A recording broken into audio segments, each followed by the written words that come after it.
Hi hello ನಮಸ್ಕಾರ welcome back to Malenadu vlog insta ಪೇಜ್ಗೆ ಹಾಗೂ ಯೂಟ್ಯೂಬ್ ಚಾನಲ್ಗೆ. ಟುಡೇಸ್ ವ್ಲಾಗ್ಸು ಇವತ್ತು ನಡೀತಿರುವಂತಹ ಸಮ್ಮೇಳನಕ್ಕೆ ನಾವು ಎಸ್ ಶಾಲೆಗೆ ಕಾಲೇಜಿಗೆ ಹೋಗ್ತಿರುವಂಥದ್ದು. ಸೊ ಆಲ್ರೆಡಿ ಇನ್ಸ್ಟಾದಲ್ಲಿ ಪೋಸ್ಟ್ ಹಾಕಿದ್ದೆ. ಇವತ್ತು ಬೇಡ್ತಿ ಹಾಗೂ ಅಗಿನಾಶಿನಿ ನದಿಯ ತಗೊಳ್ಳುವಕ್ಕೆ ಆ ಒಂದು ಯೋಜನೆನ ಕೈ ಬಿಡುವಂತೆ ಆಗ್ರಹಿಸಿ ಪ್ರತಿಭಟನೆ ಮಾಡೋಕ್ಕೋಸ್ಕರ ಹೋಗ್ತಿರುವಂಥದ್ದು. ಯಾವ ಥರ ಜನ ಬಂದಿದ್ದಾರೆ ಅಂತ ನೀವೇ ನೋಡ್ತಾ ಇದ್ದೀರಾ. ಸಿರ್ಸಿ, ಸಿದ್ದಾಪುರ, ಉತ್ತರ ಕನ್ನಡ, ಆಲ್ ಓವರ್ ಎಲ್ಲ ಕಡೆಯಿಂದನೂ ಜನ ಬಂದಿದ್ದರು. ಸಿಕ್ಕಾಪಟ್ಟೆ ಜನ ಇದ್ದರು. ಪೂರ್ತಿ ವಿಡಿಯೋ ನೋಡಿ ಹಾಗೂ ಸ್ಕಿಪ್ ಮಾಡದೆ ನೋಡಿ. ನಿಮ್ಮ ಪ್ರಕಾರ ಬೇಡ್ತಿ ನದಿ ಹಾಗೂ ಅಗಿನಾಶಿನಿ ನಮ್ಮದಾಗಬೇಕಾ, ಹಾಗೆ ಯಾಕೆ ಆಗಬೇಕು, ಜೊತೆಗೆ ನೀವು ಕೂಡ ಸಮ್ಮೇಳನಕ್ಕೆ ಬಂದಿದ್ರಾ, ತಪ್ಪದೆ ಕಮೆಂಟ್ ಮಾಡಿ ಅಂತ ಹೇಳ್ತಾ ಪೂರ್ತಿ ವಿಡಿಯೋ ನೋಡಿ ಹಾಗೂ ಸಪೋರ್ಟ್ ಮಾಡಿ. Thank you. 80ರ ದಶಕದಲ್ಲಿ ಪೂಜ್ಯ ಸ್ವರ್ಣವಲ್ಲಿ ಸ್ವಾಮೀಜಿಯವರ ನೇತೃತ್ವದಲ್ಲಿ 82 ಮತ್ತು 92 ಸಂಘಟಿಸಿದಿರಿ. ನಾವು ನಿಮ್ಮೆಲ್ಲರಿಗೆ ಸ್ವಾಗತವನ್ನ ಕೋರ್ತೇವೆ. ಮಾತೃ ಶಕ್ತಿ, ನಾರಿ ಶಕ್ತಿ ಪ್ರಕಟ ಆಗಿದೆ ಇಲ್ಲಿ. ಅವರಿಗೆ ನಾನು ಅತ್ಯಂತ ಪ್ರೀತಿಪೂರ್ವಕವಾದಂತಹ ಸ್ವಾಗತವನ್ನು ಹೇಳ್ತೇನೆ. ಅಥವಾ ಅತಿ ಆಶೆಗೆ ಒಳಗಾಗಿ ಈ ಯೋಜನೆಗಳನ್ನು ಮಾಡಿದರೆ ಮುಂದೆ ಅನೇಕ ಅನರ್ಥಗಳಾಗ್ತವೆ. ಶಾಶ್ವತವಾದ ಅನರ್ಥ ಅದು ಕೂಡ ಮುಂದೆ ಬರ್ತಾ ಇದೆ. ಅದರಿಂದಲೂ ಕೂಡ ಅನೇಕ ಭೂಕುಸಿತದ ದುಷ್ಪರಿಣಾಮಗಳು ಆಗ್ತವೆ. ಬಹುಶಃ ಇನ್ನಷ್ಟು ಜಾಸ್ತಿ ದುಷ್ಪರಿಣಾಮ ಅದರಿಂದ ಆಗ್ತದೆ. ನೋಡಿ, ಗಾಯದ ಮೇಲೆ ಬರೆ ಹೇಗಿದೆ ಅಂತ ಹೇಳಿ. ಅರಣ್ಯ ಅತಿಕ್ರಮಣದಾರರು ಎಲ್ಲೋ ಜೀವನ ಕಂಡುಕೊಳ್ತಾ ಇದ್ರು. ಆದ್ರೆ ಇವತ್ತು ಅವರನ್ನು ಕೂಡ ಅಲ್ಲಿಂದ ಎಬ್ಬಿಸ್ತಾ ಇದ್ದಾರೆ. ತೀರಾ ಅನ್ಯಾಯವಾಗ್ತಾ ಇದೆ. ಆ ಅರಣ್ಯ ಅತಿಕ್ರಮಣದಾರರ ಅತಿಕ್ರಮಣ ಸಕ್ರಮ ಮಾಡ್ಲಿಕ್ಕೆ ಬರೋದಿಲ್ವೇ? ಅದಕ್ಕೆ ಕ್ರಮಗಳು ನಮ್ಮಲ್ಲಿ ಇಲ್ವೇ? ಹಿಂದೆಲ್ಲ ಮಾಡಿಲ್ವೇ? ಆತ್ಮೀಯ ಒಂದು ಬಗೆನೇ ಇದೆ. ರಾಷ್ಟ್ರೀಯ ಜಲಾಭಿವೃದ್ಧಿ ಮಂಡಳಿ NWTA ಅವರ ಪ್ರಸ್ತಾವನೆಯಲ್ಲಿ ಇಡೀ ರಾಷ್ಟ್ರದಾದ್ಯಂತ ಸುಮಾರು 30 ಕೇಳ್ದಂಗೆ ಆಗ್ತದೆ. ಅವ್ರು ಬರ್ತಾರೇನು ಮುಂದೆ? ಆದ್ದರಿಂದ ಈ ಯೋಜನೆಗಳನ್ನ ಸಂಪೂರ್ಣವಾಗಿ ಕೈ ಬಿಡಬೇಕು ಅನ್ನೋದು ನಮ್ಮ ಆಗ್ರಹ. ಆದ್ರೆ ಕೆಲವರು ಕೇಳ್ತಾರೆ, DPR ಮಾಡ್ಲಿಕ್ಕೆ ಅವಕಾಶ ಕೊಡಿ ಅಂತ. DPR ವಿಸ್ತೃತ ಯೋಜನಾ ವರದಿ ಈಗ ಮಾಡುವ ಬಗ್ಗೆ ಸರ್ಕಾರ ನಿರ್ಧಾರ ಕೈಗೊಂಡಿದೆ. ಅದಕ್ಕಾದ್ರೂ ಅವಕಾಶ ಕೊಡಿ. ವಿಸ್ತೃತ ಅಧ್ಯಯನ ಮಾಡ್ತೀವಿ ನಾವು, ಸಾಧ್ಯವೋ ಅಲ್ಲೋ ಅಧ್ಯಯನ ಮಾಡ್ತೀವಿ, ಅದಕ್ಕೆ ಅವಕಾಶ ಕೊಡಬಹುದಲ್ಲ ನೀವು ಅಂತ ಅವ್ರು ಕೇಳ್ತಾರೆ ನಮ್ಮನ್ನು. ಅದಕ್ಕೂ ನಾವು ವಿರೋಧಿಸ್ತೀವಿ. ಯಾಕೆ? ಹಿಂದೆ ನಮಗೆ ಅನುಭವ ಆಗಿದೆ. DPR ಮಾಡೋದಕ್ಕೆ ಸರ್ಕಾರದ ವಿಜ್ಞಾನಿಗಳು ಬರ್ಲಿಕ್ಕೆ ಅವಕಾಶ ಕೊಟ್ಟಿದ್ರಿಂದ ಅವರು ಇಲ್ಲಿಂದ ವರದಿ ಕೊಡೋದು ಏನನ್ನ, ಯೋಜನೆ ಪರವಾಗಿಯೇ ವರದಿ ಕೊಡ್ತಾರ, ತಪ್ಪು ವರದಿಯನ್ನೇ ಕೊಡ್ತಾರೆ. ಹಿಂದಿ ಅನುಭವ ನಮಗಾಗಿದೆ. ಹೀಗಾಗಿ DPR ಕೂಡ ನಾವು ವಿರೋಧಿಸಬೇಕಾಗಿದೆ. ಈ ಒಂದು ಹೋರಾಟ ಅಹಿಂಸಾತ್ಮಕವಾದ ಹೋರಾಟ. ಬಂಧುಗಳ ನೆನಪಿಡಿ, ಇದೆಲ್ಲ ಹಿಂಸಾತ್ಮಕ ರೂಪಕ್ಕೆ ತಿರುಗಬಾರದು, ಆದ್ರೆ ಅತಿ ಪ್ರಬಲವಾಗಿರಬೇಕು. ಅಹಿಂಸಾತ್ಮಕವಾಗಿ ಪ್ರಬಲ ಹೋರಾಟ ಮಾಡಬಹುದು ಅನ್ನೋದನ್ನ ನಮಗೆ ಗಾಂಧಿ ತಿಳಿಸಿಕೊಟ್ಟಿದ್ದಾರೆ. ಆದ್ರೆ ಮುಂದಿನ ದಿನಗಳಲ್ಲಿ ಈ ಯೋಜನೆ ಜಾರಿಯಾಗುವುದಕ್ಕೆ ಪ್ರಯತ್ನ ಮುಂದುವರೆದ್ರೆ ನಾವು ಸತತ ಹೋರಾಟಕ್ಕೆ ನಿಲ್ಲಬೇಕಾಗ್ತದೆ. ಜಿಲ್ಲೆಯ ಜನರು ಒಗ್ಗಟ್ಟಿನಿಂದ ಈ ಹೋರಾಟ ತೊಡಗಬೇಕು. ಒಗ್ಗಟ್ಟು ಬಹಳ ಮುಖ್ಯ. ಇಲ್ಲಿ ಏನೇ ಭೇದಗಳಿದ್ರು ಇವತ್ತೆಲ್ಲರೂ ಒಟ್ಟಿ ಬಂದಿದ್ದಾರೆ. ಎಲ್ಲ ಧರ್ಮದವರು, ಎಲ್ಲ ಜಾತಿಯವರು, ಎಲ್ಲ ಸಂಘಟನೆಗಳು, ಎಲ್ಲ ತಾಲೂಕಿನವರು, ಎಲ್ಲ ಪ್ರದೇಶದವರು ಇವತ್ತಿಲ್ಲಿ ಒಟ್ಟಿ ಬಂದಿದ್ದಾರೆ. ಇದೇ ರೀತಿಯ ಒಗ್ಗಟ್ಟನ್ನು ಇಟ್ಟುಕೊಂಡು ಅಹಿಂಸಾತ್ಮಕವಾದ ಪ್ರಬಲವಾದ ಹೋರಾಟ ಮುಂದುವರಿದ ಪ್ರಸಂಗ ಬಂದ್ರೆ ನಾವೆಲ್ಲ ಹೊಂದಿಸಬೇಕಾಗತ್ತೆ ಅನ್ನೋದು ನಮ್ಮ ಕಳಕಳಿ. ನಮ್ಮ ಜನಪ್ರತಿನಿಧಿಗಳು ನಮ್ಮ ಭಾವನೆಗಳನ್ನು ಸರ್ಕಾರಕ್ಕೆ ಮುಟ್ಟಿಸಬೇಕು. ಪಶ್ಚಿಮ ಘಟ್ಟದ ಎಲ್ಲ ಜಿಲ್ಲೆಗಳ ಎಲ್ಲ ಸಂಸದರು, ಎಲ್ಲ ಶಾಸಕರು ಮತ್ತು ಎಲ್ಲ ಜನಪ್ರತಿನಿಧಿಗಳು ಸೇರಿ ನಮ್ಮ ಭಾವನೆಗಳನ್ನ ಒಟ್ಟಿಗೆ ಹೋಗಿ ಸರ್ಕಾರಗಳಿಗೆ, ಕೇಂದ್ರ ಮತ್ತು ರಾಜ್ಯ ಎರಡು ಸರ್ಕಾರಗಳಿಗೆ ಮುಟ್ಟಿಸ್ತಕ್ಕಂಥ ಕೆಲಸ ಮಾಡಬೇಕು. ಮತ್ತು ಮುಂದಿನ ಎಲ್ಲ ಹಂತದಲ್ಲಿ ಆ ಎಲ್ಲರ ಸಹಕಾರ ನಮಗೆ ಬೇಕು. ಅಲ್ಲ, ಅವರೇ ಮುಂದೆ ನಿಲ್ಲಬೇಕು, ಜನಪ್ರತಿನಿಧಿಗಳೇ ಮುಂದೆ ನಿಲ್ಲಬೇಕು. ನಮ್ಮ ಅಭಿಪ್ರಾಯವನ್ನ ಅಲ್ಲಿ ಮುಟ್ಟಿಸ್ತಕ್ಕಂಥವ್ರು ಆದ್ರಿಂದನೇ ಅವರು ಜನಪ್ರತಿನಿಧಿಗಳು, ನಮ್ಮ ಪ್ರತಿನಿಧಿಗಳು. ಆದ್ರಿಂದ ಅವರೆಲ್ಲ ಈ ಕೆಲಸ ಮಾಡ್ತಾರೆ ಅಂತ ಹೇಳಿ ನಾವು ವಿಶ್ವಾಸ ಇಟ್ಕೊಂಡಿದ್ದೇವೆ. ಹಿಂದೆ ಕೂಡ ಮಾಡಿಕೊಟ್ಟಿದ್ದಾರೆ, ಈಗಾಗಲೇ ಮಾಡಿಕೊಡ್ತಾ ಇದ್ದಾರೆ, ಮುಂದೆ ಕೂಡ ಮಾಡಿಕೊಡ್ತಾರೆ ಅಂತ ಹೇಳಿ ವಿಶ್ವಾಸದಲ್ಲಿದ್ದೇವೆ. ಈ ಒಂದು ಕಾರ್ಯಕ್ರಮಕ್ಕೆ ತುಂಬಾ ದೊಡ್ಡ ಸಂಖ್ಯೆಯಲ್ಲಿ ನೀವೆಲ್ಲ ದೂರಗಳಿಂದ ಪರಿಶ್ರಮ ಪಟ್ಟು ಬಂದಿದ್ದೀರಿ.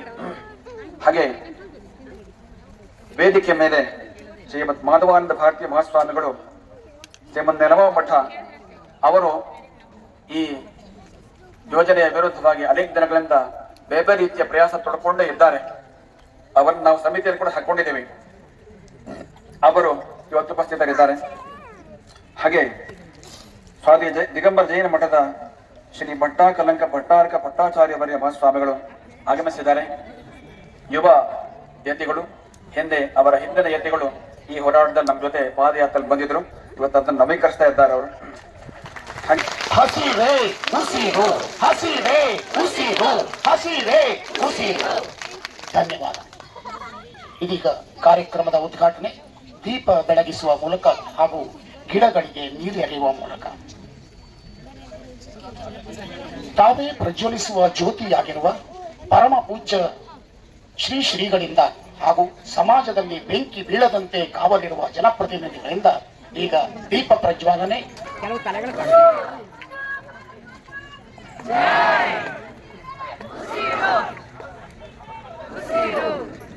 ಜೋರಾಗಿ ಬರಲಿ ಘೋಷಣೆ. ಹಸಿರೇ ಹಸಿರೇ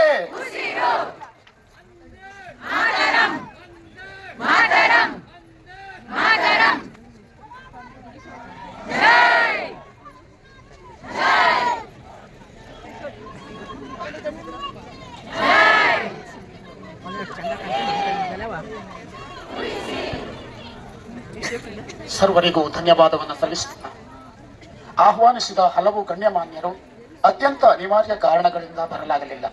ಅವರ ಸಂದೇಶ ವಾಚನ ಇದೀಗ ವೇದಿಕೆಯಲ್ಲಿ ಶ್ರೀ MK ಭಟ್ ಯಡಳ್ಳಿ ಇವರಿಂದ.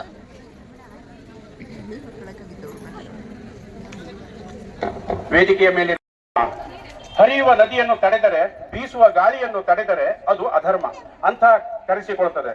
ವಿಕೃತಿಗೆ ಆಹ್ವಾನ ಕೊಟ್ಟದ್ದಾಗುತ್ತದೆ. ಶಿರಸಿಯಲ್ಲಿ ನಡೆಯುವ ಜನ ಸಮಾವೇಶಕ್ಕೆ ಸಂಪೂರ್ಣ ಬೆಂಬಲವಿದೆ ಎಂದು ಸಂದೇಶವನ್ನ ಕಳಿಸಿದ್ದಾರೆ. ಹೀಗೆ ಹಲವಾರು ಜನ ಸಂದೇಶವನ್ನ ಕಳಿಸಿದ್ದಾರೆ. ಅಕ್ಕಾ ಫೌಂಡೇಶನ್ ಅವರು ಕೂಡ ಹುಬ್ಬಳ್ಳಿಯಿಂದ ಬಂದು ಈ ಸಮಾವೇಶದಲ್ಲಿ ಭಾಗಿಯಾಗಿದ್ದಾರೆ. ಎಲ್ಲರಿಗೂ ಧನ್ಯವಾದ. ಧನ್ಯವಾದ.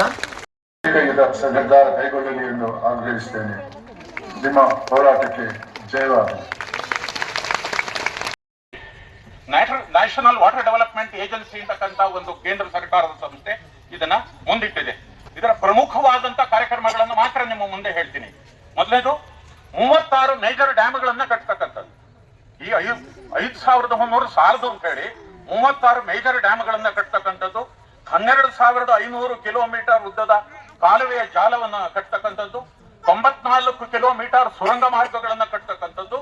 ಮತ್ತು 2 ಈ ಪಶ್ಚಿಮಕ್ಕೆ ಹರಿತಕ್ಕಂಥ ನದಿಗಳನ್ನ ಪೂರ್ವಕ್ಕೆ ತಿರುಗಿಸ್ತಕ್ಕಂಥದ್ದು. ನಮ್ಮ ಬೆಳ್ತಿದ್ವಿ, ನಾವೇನ್ ಚರ್ಚೆ ಮಾಡ್ತಿದ್ವಿ ಆ ರೀತಿ. ಅದರಲ್ಲಿ ಒಂದು ಕೇರಳ ರಾಜ್ಯದಲ್ಲಿ ಪಾಂಬಾ ಮತ್ತು ಅಚ್ಚನ್ ಕೋವಿಲ್ ಅಂತಕ್ಕಂಥ ಪಶ್ಚಿಮಕ್ಕೆ ಹರಿತಕ್ಕಂಥ ನದಿಯನ್ನ ವೈಪಾರ್ ಅದಕ್ಕೆ ತಿರುಗಿಸ್ತಕ್ಕಂಥದ್ದು. ಎರಡನೇದು ಕರ್ನಾಟಕದಲ್ಲಿ 2 ಯೋಜನೆಗಳನ್ನ ಪ್ರಾರಂಭದಲ್ಲಿ ಇಟ್ಟಿದ್ರು. ಮೊದಲನೇದಾಗಿ ನೇತ್ರಾವತಿ ನದಿಯನ್ನ 2 ಭಾಗ ಮಾಡಿ ಒಂದನ್ನ ಹೇಮಾವತಿಗೂ ಇನ್ನೊಂದನ್ನ ತುಂಗಭದ್ರಾ ನದಿಗೂ ಸೇರಿಸ್ತಕ್ಕಂಥದ್ದು. ಆದ್ರೆ ಯಾವಾಗ ಎತ್ತಿನಹೊಳೆ ಯೋಜನೆ ಬಂತೋ ಆವಾಗ ನೇತ್ರಾವತಿನಲ್ಲಿ ಹೆಚ್ಚಿನ ನೀರು ದೊರೆಯೋದಿಲ್ಲ ಅಂತ ಅದನ್ನ ಕೈ ಬಿಟ್ಬಿಟ್ರು. ಅಲ್ಲಿಗೆ ನೇತ್ರಾವತಿಗೆ ಮುಕ್ತಿ ಸಿಕ್ತು. ಇವಾಗ ಇಲ್ಲಿ ಸಿಕ್ಕಾಕೊಂಡಿರೋದು ಮಾತ್ರ ಬೇಡ್ತಿ ವರದ. ಇನ್ನೊಂದನ್ನು ನಾವಿಲ್ಲಿ ಗಮನಿಸಬೇಕು. ಈ ನ್ಯಾಷನಲ್ ರಿವರ್ ಲಿಂಕಿಂಗ್ ಪ್ರಾಜೆಕ್ಟ್ ಏನಿದೆ ಇದರಲ್ಲಿ ಬೆಡ್ತಿ ವರದ ಮಾತ್ರ ಇರತಕ್ಕಂಥದ್ದು. ಈ ಅಘನಾಶಿನಿಯನ್ನ ವೇದಾವತಿ ನದಿಗೆ ಸೇರಿಸತಕ್ಕಂಥದ್ದು ಇದರ ಮೇನ್ ಪ್ರಾಜೆಕ್ಟ್ ನಲ್ಲಿ ಇಲ್ಲ. ಅದು ಕೊನೆ ಘಳಿಗೆನಲ್ಲಿ ರಾಜ್ಯ ಸರ್ಕಾರ ಅನೌನ್ಸ್ ಮಾಡಿರ್ತಕ್ಕಂಥ ಯೋಜನೆ ಅದು. ಓಕೆ, ಸೊ ಈಗ ಈ ಇಷ್ಟೊಂದು ದೊಡ್ಡ ನೀರಾವರಿ ಯೋಜನೆಗಳನ್ನ ನಾವು ಮಾಡಿದೀವಿ. ಇದರ ಒಂದು ಫಲಶ್ರುತಿ ಏನಾಗಿದೆ ಅಂತ ಅನ್ನೋದನ್ನ 1987ರಲ್ಲಿ ಪ್ರಧಾನಮಂತ್ರಿ ಆಗಿದ್ದಂತಹ ರಾಜೀವ್ ಗಾಂಧಿ ಅವರು ರಾಜ್ಯದ ನೀರಾವರಿ ಮಂತ್ರಿಗಳ ಸಭೆಯನ್ನು ಉದ್ದೇಶಿಸಿ ಯೋಜನೆಗಳು ಅಂತ ಏನ್ ಕರಿತೀವಿ, ದೊಡ್ಡ ದೊಡ್ಡ ಡ್ಯಾಮ್ಗಳು ಅಂತ ಅನ್ನೋದು, ಇದೆಲ್ಲವೂ ಕೂಡ ಅತ್ಯಂತ ಹಿಂದುಳಿದ ಜನಗಳಿಗೆ ದೊಡ್ಡ ಪ್ರಮಾಣದಲ್ಲಿ ಮೋಸ ಮಾಡತಕ್ಕಂಥ ಒಂದು ಕಾರ್ಯಕ್ರಮ. ಈ 2 ಯೋಜನೆಗಳೇನಿದೆ, ಈ ಬೆಡ್ತಿಯನ್ನ ವರದಾ ನದಿಗೆ ಜೋಡಣೆ ಮಾಡತಕ್ಕಂತ ಯೋಜನೆ ಏನಿದೆ, ಇದರ ಕೆಲವು ಸ್ಥೂಲವಾದಂತ ಇದುವರೆಗೆ ಲಭ್ಯವಾಗಿರ್ತಕ್ಕಂಥ ಅಂಕಿಅಂಶಗಳನ್ನು ಮಾತ್ರ ನಿಮ್ಮ ಮುಂದೆ ಇರ್ತೀನಿ. ಶಿರಸಿ ಹತ್ತಿರದ ಪಟ್ಟಣದ ಹೊಳೆ, ಈ ಬೆಡ್ತಿ ನದಿಯ 2 ಉಪನದಿಗಳು ಶಾಲ್ಮಲಾ ಮತ್ತು ಪಟ್ಟಣದ ಹೊಳೆ ನಿಮ್ಮೆಲ್ಲರಿಗೂ ಕೂಡ ಗೊತ್ತಿದೆ. ಈ ಶಾಲ್ಮಲಾ ನದಿಗೆ ಶಿರಸಿ ತಾಲೂಕಿನ ಹುಳಗೋಳ ಅನ್ನುವ ಕಡೆಯಲ್ಲಿ ಒಂದು ದೊಡ್ಡ ಡ್ಯಾಮ್ ಅನ್ನ ಕಟ್ತಾರೆ. ಇದರಲ್ಲಿ ಆ ಡ್ಯಾಮ್ ಎಷ್ಟಪ್ಪ ಅಂತಂದ್ರೆ 1574 ಅಡಿ ಅಥವಾ 480 ಮೀಟರ್ ಎತ್ತರದ ಒಂದು ದೊಡ್ಡ ಡ್ಯಾಮ್ ಅನ್ನ ಕಟ್ತಾರೆ.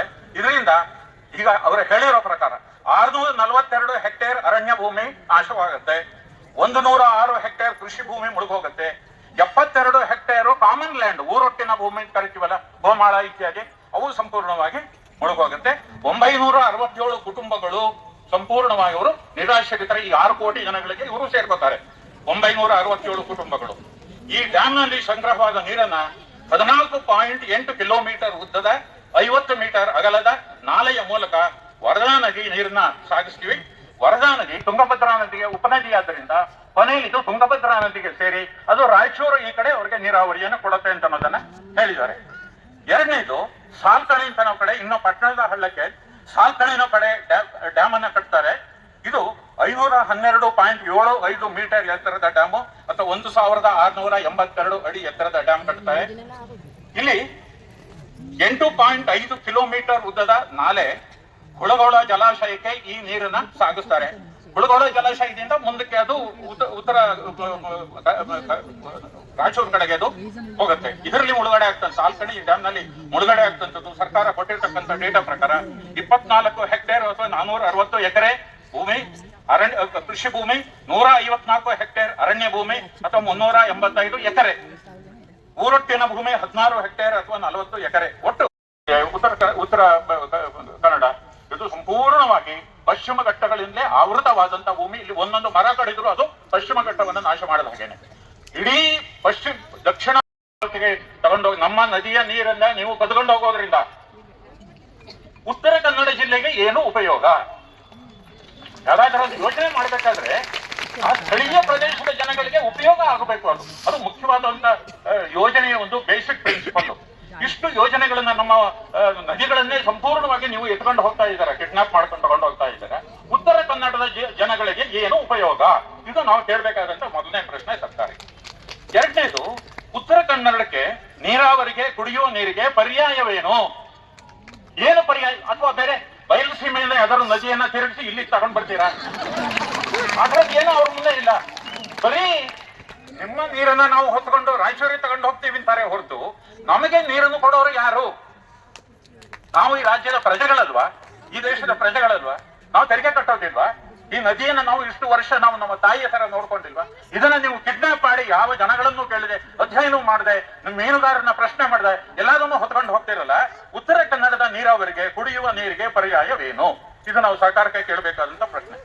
ಎರಡನೇದು, ಸರ್ಕಾರ ನಮ್ಮ ಉತ್ತರ ಕನ್ನಡ ಜಿಲ್ಲೆಗೆ ಅನೇಕ ನಾವು ಕೇಳದೇ ಇದ್ರೂ ಕೂಡ ಕೆಲವು ಅಭಿವೃದ್ಧಿ ಯೋಜನೆಗಳನ್ನ ಕೊಟ್ಟಿದೆ. ಯಾರ ಅಭಿವೃದ್ಧಿ ಅಂತ ಗೊತ್ತಿಲ್ಲ. ಒಂದು, ನಾವು ಕೇಳದೆ ಹೋದ್ರು ಕೂಡ ಇಲ್ಲಿ ಕೈಗಾಲದಲ್ಲಿ 3-4 ಅಣುಸ್ಥಾವರಗಳನ್ನ ಸ್ಥಾಪಿಸಿ ನಾವೇನ್ ಕೇಳಿದ್ದಿಲ್ಲ, ನಾವೇನ್ ಅರ್ಜಿ ಹಾಕಿದ್ದಿಲ್ಲ. ನೀವಾಗೆ ನಮ್ಮ ಮೇಲೆ ಕರುಣೆ ಇಟ್ಟು ಉತ್ತರ ಕನ್ನಡ ಜಿಲ್ಲೆಗೆ 4 ಅಣುಸ್ಥಾವರಗಳನ್ನು ಕೊಟ್ರಿ. ಅದರ ಜೊತೆಗೆ ಬೋನಸ್ ಅಂತ ಇನ್ನೂ 5-6ನೇ ಅಣುಸ್ಥಾವರದ ಯೋಜನೆಗಳನ್ನು ಕೊಡ್ತಾ ಇದ್ದೀರಿ. ನಮಗೊಂದು ನೌಕಾ ನೆಲೆಯನ್ನ ತಂದ್ಕೊಡಿ ಕಾರವಾರದಲ್ಲಿ ಅಂತ ನಾವು ಯಾರು ಅರ್ಜಿ ಹಾಕಿದ್ದಿಲ್ಲ. ನಾವು ಕೇಳದೆ ಪಾಪ ನೀವು ಉತ್ತರ ಕನ್ನಡ ಜಿಲ್ಲೆಗೆ, ಕಾರವಾರಕ್ಕೆ ಅದನ್ನ ನೀವು ತಂದುಕೊಟ್ರಿ. ಹೀಗೆ ನಾವು ಕೇಳಿದೆ, ನೀವು ಬೇಕಾದಷ್ಟು ಕೊಟ್ಟಿದ್ದೀರಿ. ಆದ್ರೆ ನಾವು ಎರಡನ್ನ ಮಾತ್ರ ನಾವು ಕೇಳಿರೋದು. ನಾವು ಕೇಳಿದ್ದೇನಪ್ಪಾ ಅಂದ್ರೆ, ಉತ್ತರ ಕನ್ನಡದ ಬಹುವರ್ಷಗಳ ಬೇಡಿಕೆ ಅಂದ್ರೆ ಒಂದು ಮಲ್ಟಿ ಸ್ಪೆಷಾಲಿಟಿ ಆಸ್ಪತ್ರೆ ಕಟ್ಟಿಕೊಂಡಿದ್ದೆ. ನಾವೇ ಇಲ್ಲೊಂದು ತಾಜ್ ಮಹಲ್ ಕಟ್ಕೊಡಿ, ತಾಜ್ ಮಹಲ್ ನೋಡಕ್ಕೆ ಆಗ್ರಾ ತನಕ ಹೋಗ್ಬೇಕು, ಬಹಳ ಕಷ್ಟ ನಮ್ಗೆ, ಇಲ್ಲೇ ಒಂದು ತಾಜ್ ಮಹಲ್ ಕಟ್ಕೊಡಿ ನಾವೇನೂ ಕೇಳಿಲ್ಲ. ನಾವು ಕೇಳಿರೋದು ಜುಜುಬಿ ಒಂದು ಮಲ್ಟಿ ಸ್ಪೆಷಾಲಿಟಿ ಆಸ್ಪತ್ರೆ ಕಟ್ಕೊಡಿ. ನಾವು ಸಣ್ಣ ಪುಟ್ಟ ಕಾಯಿಲೆಗೂ ಕೂಡ ಹುಬ್ಬಳ್ಳಿ ಧಾರವಾಡಕ್ಕೆ ಹೋಗ್ಬೇಕು, ಇಲ್ಲ ಬೆಂಗಳೂರಿಗೆ ಹೋಗ್ಬೇಕು, ಅದರಿಂದ ಇಲ್ಲೇ ಒಂದು ಮಲ್ಟಿ ಸ್ಪೆಷಾಲಿಟಿ ಆಸ್ಪತ್ರೆ ಕಟ್ಕೊಡಿ ಅಂತ ಎಷ್ಟೋ ವರ್ಷಗಳಿಂದ ಜನಗಳು ಕೇಳ್ತಾ ಇದ್ದಾರೆ. ನಾವು ಅರ್ಜಿ ಹಾಕಿದೀವಿ. ಆದ್ರೆ ಇವತ್ತಿನ ತನಕ ಸರ್ಕಾರ ಈ ಅರ್ಜಿಯನ್ನ ಮಾನ್ಯತೆ ಮಾಡತಕ್ಕಂತ ಯಾವ ಕ್ರಮವನ್ನು ಇವತ್ತಿನ ತನಕ ಕೈಗೊಂಡಿದೆ. ಹೌದಾ? ಎರಡನೇದು, ಮಂಗನ ಕಾಯಿಲೆ ಇಲ್ಲಿ ಶಾಶ್ವತವಾಗಿದೆ. ಪ್ರತಿ ವರ್ಷ ಬೇಸಿಗೆ ಬಂತು ಅಂತಂದ್ರೆ ಜೀವ ಎಡಗೈಲಿ ಇಟ್ಕೊಂಡು ನಾವು ಕಾಯ್ತಾ ಇರಬೇಕು. ಮೊನ್ನೆ ಕೂಡ ಸಿದ್ದಾಪುರದ ಒಂದು ಹಳ್ಳಿನಲ್ಲಿ ಒಂದು ಹೆಂಗಸಿಗೆ ಇದು ಕನ್ಫರ್ಮ್ ಆಗಿದೆ ಬಂದಿದೆ. ಅಲ್ಲಿಗೆ ಈ ವರ್ಷದ ಸೀಸನ್ ಶುರು. ಆದ್ರೆ ಮಂಗನ ಕಾಯಿಲೆಗೆ ಶಾಶ್ವತವಾದಂತಹ ಒಂದು ಕ್ರಮವನ್ನ ಕೈಗೊಳ್ಳಿ ಅಂತ ನಾವು ಹೇಳ್ತಾ ಇದ್ದೀವಿ. ಇಷ್ಟು ವರ್ಷವಾದರೂ ಕೂಡ ಘನ ಸರ್ಕಾರಕ್ಕೆ, ಕೇಂದ್ರಕ್ಕಾಗ್ಲಿ ರಾಜ್ಯ ಸರ್ಕಾರಕ್ಕಾಗ್ಲಿ ನಮಗೆ ಈ ಮಂಗನ ಕಾಯಿಲೆ ವಾಸಿ ಮಾಡತಕ್ಕಂತ ಯಾವ ಇದು ಕೂಡ ಇಲ್ಲ. ಕೊನೆಯದಾಗಿ ನಾನು ಇನ್ನೊಂದು ಪ್ರಶ್ನೆಯನ್ನ ನಮ್ಮ ಜನಪ್ರತಿನಿಧಿಗಳಿಗೆ ನಾನು ಈ ಪ್ರಶ್ನೆಯನ್ನ ಕೇಳ್ತೀನಿ. ನಾನು ಬಹಳ ವಿನಯದಿಂದ ನಿಮ್ಮಲ್ಲಿ ಈ ಪ್ರಶ್ನೆಯನ್ನು ನಾನು ನಿಮಗೆ ಮಾಡ್ತಾ ಇದ್ದೀನಿ. ಮೊದಲನೇದು, ನಾನು ಒಬ್ಬ ವ್ಯಕ್ತಿ, ನೀವೆಲ್ಲರೂ ಬಿಡಿ ವ್ಯಕ್ತಿಗಳು. ನಾವು ನಮ್ಮ ಅಭಿಪ್ರಾಯವನ್ನು ವ್ಯಕ್ತಪಡಿಸೋದಕ್ಕೆ ನಮಗೆ ಸ್ವತಂತ್ರ ಇದೆ. ಇದು ಬೇಕು ಅಂತ ಅನ್ಬೋದು ಅಥವಾ ಬೇಡ ಅಂತ ಅನ್ಬೋದು. ಆದ್ರೆ ಜನಪ್ರತಿನಿಧಿಗಳಿಗೆ ನಿಮ್ಮ ಅಭಿಪ್ರಾಯ, ಪರ್ಸನಲ್ ಅಭಿಪ್ರಾಯವನ್ನು ವ್ಯಕ್ತಪಡಿಸೋದಕ್ಕೆ ಅಧಿಕಾರ ಇಲ್ಲ. ಕೌಟಿಲ್ಯನ ಅರ್ಥಶಾಸ್ತ್ರದಲ್ಲಿ ಒಬ್ಬ ಆದರ್ಶ ರಾಜನನ್ನ ಬಹಳ ಸ್ಪಷ್ಟವಾಗಿ ಹೇಳಿದ್ದಾನೆ. ಪ್ರಜಾಸುಖೇ ಸುಖಂ ರಾಜ್ಞಃ ಪ್ರಜಾನಾಂತು ಹಿತೇ ಹಿತಂ ನಾತ್ಮಪ್ರಿಯಂ ಹಿತಂ ರಾಜ್ಞಃ ಪ್ರಜಾನಾಂತು ಹಿತಂ ಹಿತಂ. ರಾಜನಿಗೆ ಪ್ರಜೆಗಳಿಗೆ ಯಾವುದು ಹಿತವೋ ಅದೇ ರಾಜನಿಗೂ ಹಿತ, ಪ್ರಜೆಗಳಿಗೆ ಯಾವುದು ಸುಖವೋ ಅದೇ ರಾಜನಿಗೂ ಹಿತ. ರಾಜನಿಗೆ ಅವನ ವೈಯಕ್ತಿಕವಾದ ಸುಖ ವೈಯಕ್ತಿಕವಾದ ಹಿತ ಅಂತ ಏನೂ ಇರೋದಿಲ್ಲ. ಹಾಗೆ ಪ್ರಜಾಪ್ರತಿನಿಧಿಗಳಿಗೆ ನಮ್ಮ ಈ ಪ್ರದೇಶದಲ್ಲಿ ನಿಮ್ಮ ಈ ನದಿಗಳನ್ನ ಉತ್ತರಕ್ಕೆ ಪೂರ್ವಕ್ಕೆ ತಿರುಗಿಸೋ ವಿಚಾರದ ಬಗ್ಗೆ ನಿಮ್ಮ ವೈಯಕ್ತಿಕ ಅಭಿಪ್ರಾಯ ಬೇರೆ ಇರ್ಬೋದು, ನಿಮ್ಮ ಪಕ್ಷಗಳ ಅಭಿಪ್ರಾಯ ಬೇರೆ ಇರ್ಬೋದು. ಇಲ್ಲಾದರೆ ನಾವು ಗಟ್ಟಿಯಾಗಿ ದನಿಯನ್ನ ಎತ್ತಲಿಲ್ಲ ಇದುವರೆಗೆ. ಇದು ನಮ್ಮ ಸಾವು ಬದುಕಿನ ಪ್ರಶ್ನೆ. ನಮ್ಮ ವ್ಯಕ್ತಿ ಮತ್ತು ಅಘನಾಶಿ ನದಿಯನ್ನು ಉಳಿಸ್ಕೊಳ್ತಕ್ಕಂಥದ್ದು ನಮ್ಮ ಸಾವು ಬದುಕಿನ ಪ್ರಶ್ನೆ, ನಮ್ಮ ಮೀನುಗಾರಿಕೆಯ ಪ್ರಶ್ನೆ, ನಮ್ಮ ಕೃಷಿಗಾರ ಪ್ರಶ್ನೆ, ನಮ್ಮ ತೀರ್ಥಕ್ಷೇತ್ರಗಳು ಪುಣ್ಯಕ್ಷೇತ್ರಗಳೆಲ್ಲ ಈ ನದಿ ತಟಗಳ ಮೇಲಿದೆ. ಇದನ್ನೆಲ್ಲ ನಾವು ಉಳಿಸಿಕೊಳ್ಳಲೇಬೇಕು ಅಂತ ಅನ್ನೋದಾದ್ರೆ ನಾವು 5 ಬೆಟ್ಟು ಒಂದಾಗಬೇಕು. ನಾವು ಮೇಕೆ ಮರಿಗಳ ಹಾಗೆ ಇದುವರೆಗೆ ನಾವು ಮೇಕೆ ಮರಿಗಳಾಗೆ ಅಂತಿದ್ದವಲ್ಲ, ಅದು ಇನ್ನು ನಡೆಯೋದಿಲ್ಲ. ನಾವು ಹುಲಿಗಳ ಹಾಗೆ ಗರ್ಜನೆ ಮಾಡಬೇಕು. ಆ ರೀತಿ ಗರ್ಜನೆ ಮಾಡತಕ್ಕಂತ ದೊಡ್ಡ ಒಂದು ಸಮಯದಲ್ಲಿ ನಡೆದಿದೆ. ಈ ಒಂದು ಒಗ್ಗಟ್ಟನ್ನ ನಾವು ನಿರಂತರವಾಗಿ ಕಾಪಾಡಬೇಕು. ಇದು ಪ್ರಾರಂಭ ಅಷ್ಟೇ, ಇದು ಅಂತ್ಯ ಅಲ್ಲ. ಇನ್ನು ಮುಂದೆ ನಾವು ಈ ಯೋಜನೆ ಅವರನ್ನು ಕೈ ಬಿಡುವ ತನಕ ನಾವು ಒಟ್ಟಾಗಿ ನಮ್ಮ ಎಲ್ಲ ಪೂಜ್ಯರ ನೇತೃತ್ವದಲ್ಲಿ ನಾವೆಲ್ಲರೂ ಹೋರಾಡಿ ಜಯಗಳಿಸೋಣ ಅಂತ ಹೇಳ್ತಾ ನಾನು ಮಾತು ಮುಗಿಸ್ತೇನೆ. ಧನ್ಯವಾದ. ಅಥವಾ ಈ ಜಿಲ್ಲೆಯ ಜನತೆ ಯಾವುದೇ ರೀತಿಯಲ್ಲಿ ತೊಂದರೆ ಆಗ್ತದಲ್ಲಿ ಗೊತ್ತಾಗಿಯೂ ಮತ್ತೆ ಇಂಥ ಯೋಜನೆಗಳಿಗೆ ಅದರಲ್ಲೂ ವಿಶೇಷವಾಗಿ ಇದರ ಬಗ್ಗೆ ಬಹಳ ಅಧ್ಯಯನ ಮಾಡಿಸಿ ಅಥವಾ ಜೊತೆ ನಾವು ಇದನ್ನ